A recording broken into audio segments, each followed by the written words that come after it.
ما احنا عايزين نوضحها. السوشيال ميديا كانت بتتكلم ده اللي احنا هم بيقولوا بقى كنا عايزينك توضح النقطه دي في المؤتمر، بس ما كانش فيه فرصه. مين قال لك ان مسلم؟ هم اللقطه طيبين واخدينها صوره ومنزلينها، عشان كده كنا عايزين هو يرد.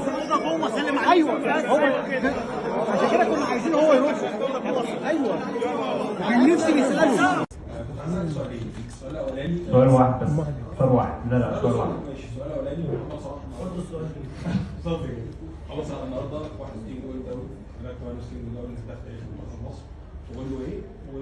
بالنسبه لصلاح يعني عايزين نقول حاجه جميله جدا ان يكون لعيب، اي لعيب مواطن مصري يحقق نجاحات للي قبله ويكمل للي قبله واللي بعد، عشان نفضل احنا في الرياده.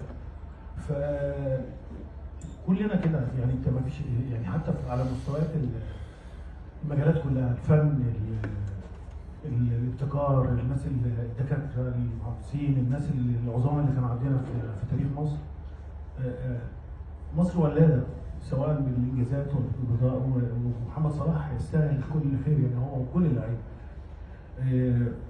رغم ان انا عمري ما اتكلمت على عدد الاهداف بتاعتي خالص، ولكن انا كنت في البدايه كانت حوالي 83 82، وبعد كده هيتعمل عن طريق الفيفا. فطبعا انا اتمنى ان محمد صلاح اللي هو على الرقم اللي انت حضرتك قلته يعدي المليون، ولكن انا عمري، لان انا اتكسف ان انا اتكلم ان في عندي رقم كذا واقول لا ده في اهداف وفي بتاع، لاني نفس الشيء في الاهداف الدوري على مستوى الدوري.